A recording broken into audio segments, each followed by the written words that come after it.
ಪ್ರಧಾನಿ ನರೇಂದ್ರ ಮೋದಿ ಗುಜರಾತಿನ ಅಹಮದಾಬಾದ್ನಲ್ಲಿಂದು 8,000 ಕೋಟಿ ರೂಪಾಯಿಗೂ ಅಧಿಕ ಮೊತ್ತದ ಹಲವು ಅಭಿವೃದ್ಧಿ ಯೋಜನೆಗಳಿಗೆ ಚಾಲನೆ ನೀಡಿದರು.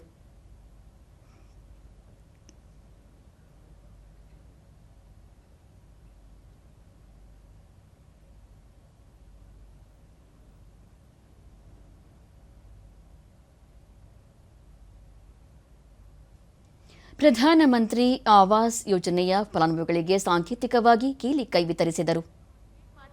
अभिनंदन पाठविये.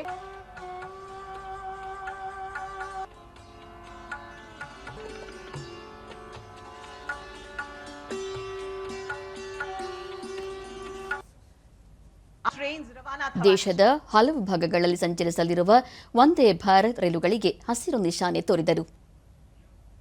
ಗುಜರಾತ್ ರಾಜ್ಯಪಾಲ ಆಚಾರ್ಯ ದೇವವ್ರತ, ಕೇಂದ್ರ ಜಲಶಕ್ತಿ ಸಚಿವ ಸಿಆರ್ ಪಾಟೀಲ್, ಗುಜರಾತ್ ಮುಖ್ಯಮಂತ್ರಿ ಭೂಪೇಂದ್ರ ಪಟೇಲ್ ಸೇರಿ ಹಲವರು ಉಪಸ್ಥಿತರಿದ್ದರು. ಸಮಾರಂಭ ಉದ್ದೇಶಿಸಿ ಪ್ರಧಾನಿ, ದೇಶದ ಬೇರೆ ಬೇರೆ ಭಾಗಗಳಲ್ಲಿ ಹಲವು ಉತ್ಸವಗಳು ನಡೆಯುತ್ತಿವೆ. ಈ ಸಮಯದಲ್ಲಿ ಭಾರತದ ಪ್ರಗತಿಯ ಉತ್ಸವವು ನಿರಂತರವಾಗಿ ಪ್ರಗತಿಯಲ್ಲಿದೆ. ಇಂದು ನಮೋ ಭಾರತ್ ರ್ಯಾಪಿಡ್ ರೈಲುಗಳಿಗೂ ಚಾಲನೆ ನೀಡಲಾಗಿದ್ದು, ಗ್ರಾಮೀಣ ಭಾರತವನ್ನು ಸಂಪರ್ಕಿಸುವಲ್ಲಿ ಈ ರೈಲುಗಳು ಪ್ರಮುಖ ಪಾತ್ರ ವಹಿಸಲಿವೆ ಎಂದು ಹೇಳಿದರು. भारत के विकास का उत्सव भी निरंतर जारी है.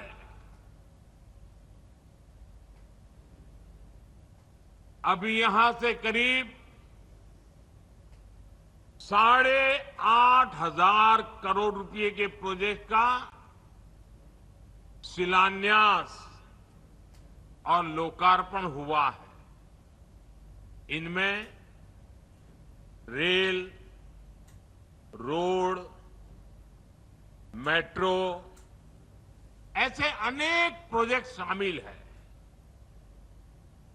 आज गुजरात के गौरव में